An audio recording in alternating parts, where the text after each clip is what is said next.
on, guys, and welcome back to another episode of The Green Zone, the most elevated sports podcast.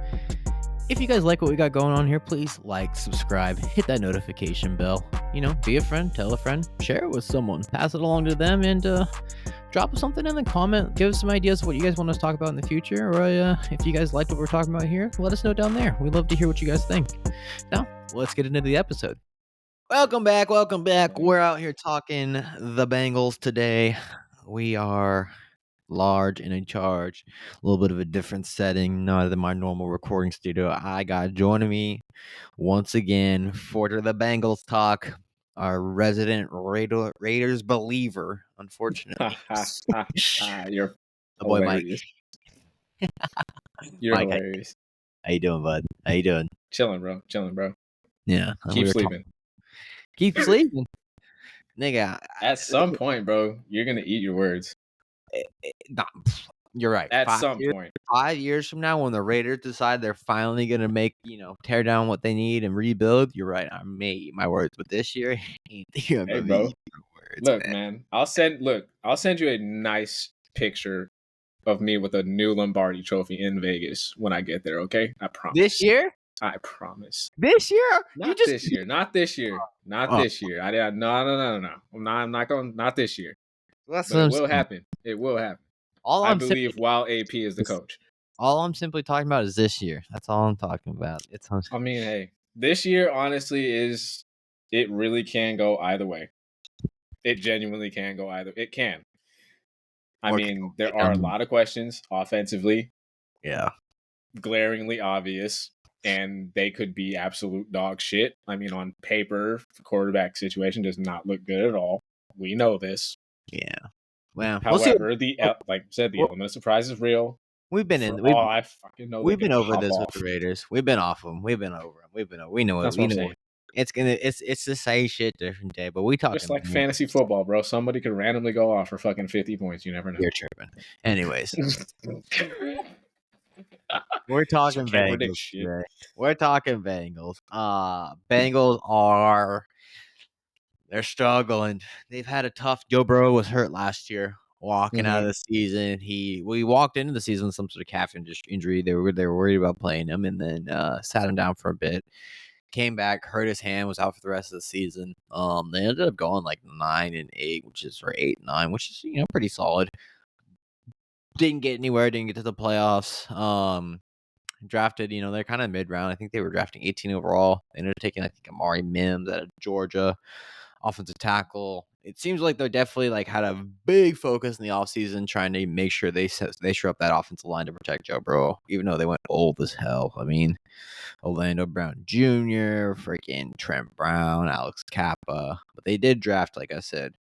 Oh, it's Amarius. If that ain't a nigga name, I don't know what is, bro. Amarius Mims. That's what is it? What is an Amarius? I guess him. And then they had the whole controversy with the wide receiver core. Obviously, their number one wide receiver is Chase. Why am I forgetting his last name? That is his last name. Jamar Chase. Yeah, sorry. Jamar Chase. I was feeling like Chase Young for a second. Jamar Chase, and he's an absolute stud. They're gonna have to pay him, but they have a 1B with T. Higgins. They ended up franchise tagging him, and he said, "I want to trade. Get me the hell out." And I guess 2 weeks ago, 3 weeks ago, he actually signed it. So he's gonna end up playing this year for him. Gonna get paid. I think it's like 20-something million, but still, wants that long-term deal. Wants to secure his future. Where do you see his future ending up with speaking on T. Higgins? Do you see him being long-term with the Bengals, or do you see him eventually moving on and getting traded somewhere or re-signing in free agency?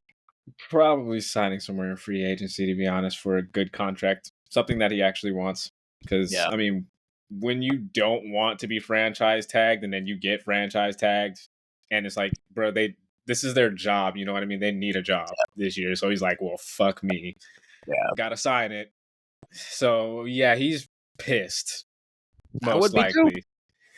Yeah, so, hey, throw offers at him. Shit. I mean, where's if you had to pick a destination for him next year, where do you think the best spot for T. Higgins is to land?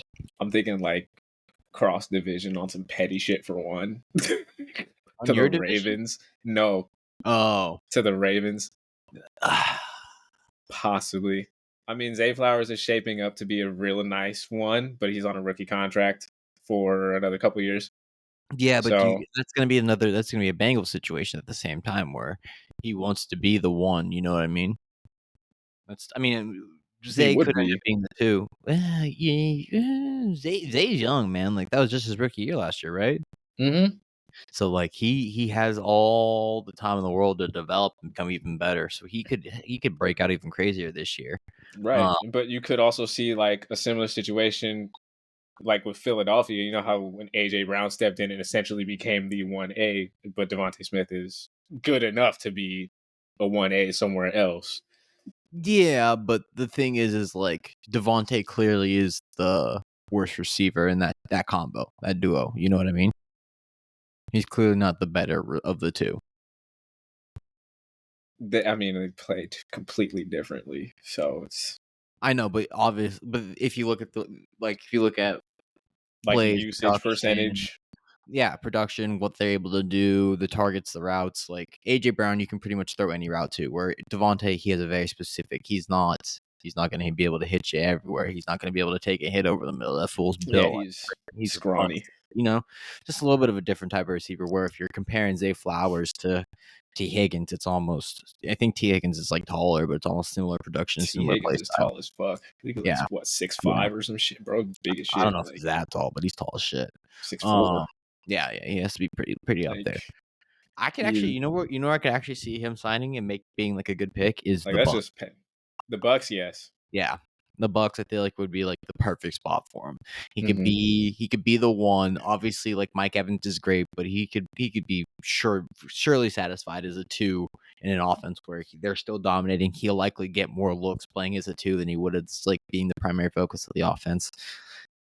Baker Mayfield has the arm to get him the ball comfortably. It would be a great development team for him. I think the Bucks, even the Saints, but I don't know if you want to go Yeah, back I was thinking the far. Saints. That would be kind of man. You Going know from what? Joe Burrow to Derek Carr would be kind of a Another fuck good up. spot potentially could be the Panthers because we haven't Yeah, seen what Bryce Young could be with an actual true solid number one wide receiver. we have the potential to see that this year because they have Deontay Johnson down there now. That's right. So That's right. That'll gotta be, that'll be gotta interesting. peep it. You That'll be know. interesting to see. Yeah. So you got that crazy wide receiver controversy. But he's gonna play for him. It's definitely gonna help. The Bengals need that. I mean, in terms of to make them decent, they've Hey, bro. decided to protect Joe Burrow, but Joe Burrow has definitely got that chemistry going with Jamar Chase and T Higgins. What about Drafting Green Bay? Because that receiver room, I mean, it's young as fuck. I mean, I don't Christian think, Watson is yeah, good. Is good when he's on the field.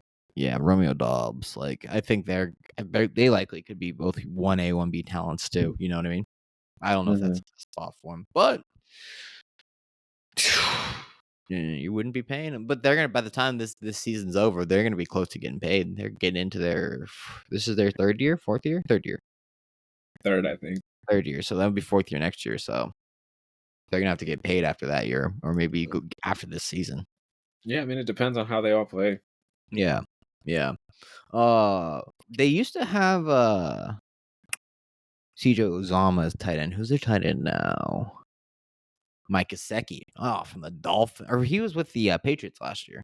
So they signed Mike Gesicki in free agency. Definitely a good Not pickup. So bad. they have a set wide receiver core. The unfortunate part with their offense is they did lose Joe Mixon. He was definitely top 5, at least top 10 in the NFL in running backs, Mm-hmm. maybe top 5. He ended up going to the Bengals. Now they got Zach Moss, who was the Colts number 2. Good back, but not. He ain't that stud. He ain't, trucking it down the field. He ain't no Jonathan Taylor, I'll tell you what. Will be serviceable for their offense, but can he emerge as the number 1 overall back and truly be the guy? Because you were talking about, who else were you talking about? The Chase Brown? Chase Brown, dude. I think he was their rookie running back last year, Yeah. and he was mentioned quite a bit, especially in fantasy football, like those deeper leagues, 10, 12 man formats, as a good sleeper pickup. especially when Joe Mixon was hurt, he was getting the same amount of work and he was converting the touches into a decent amount of points.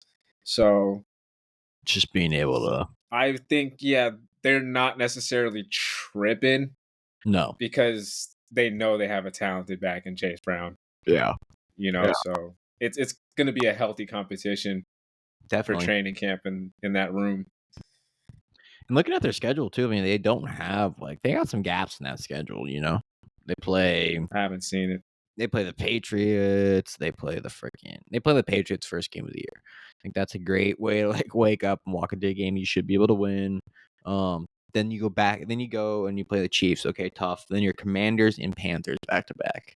Those should both be wins. And then Ravens, so you get a hard game, and then you play the Giants. Easy game. You play the Browns, you play the Eagles, you play the Raiders. Easy game. What are you talking about?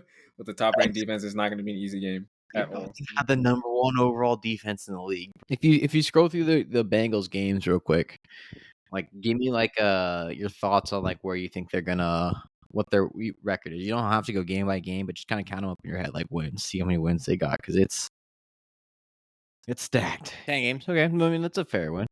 That's pretty. I got 11-12, so about 10. We're not too far off. That's likely making the playoffs, especially with Joe Burrow. And I think I was going to talk about it too, talking about going back to the wide receiver situation. They drafted Jermaine Burton out of Alabama in the 3rd round, kind of to take that T. Higgins spot where he's definitely not going to be competing for a number 1 spot, but he could definitely be a solid 2 in the NFL. I don't know if you know who that is. He had a better season the year before, but last year the guy Isaiah Bond kind of took a little bit of the spotlight from Jermaine, but he's definitely a serviceable, can get the ball, can catch an intermediate, has the deep ball. He's just a little slower, but can jump. It can definitely, make inbound plays, kind of catch those 50-50 balls. It's a good little substitute. Yeah, so you got 10 wins. I got 11, maybe 12. So it also could, it could also go the other route. They get a couple players hurt, and it's like, fuck, dude, that season's gonna go down that fucking toilet, man. Fuck that. But I mean, even with what's his face last year, Jake Browning, still okay. Yeah, fuck. All right, ladies and gentlemen, if you guys like this content, please consider liking, subscribing, hit that notification bell. Mike, appreciate you joining us. It was a good time. We'll see you guys later. Go smoke some fucking weed. Peace.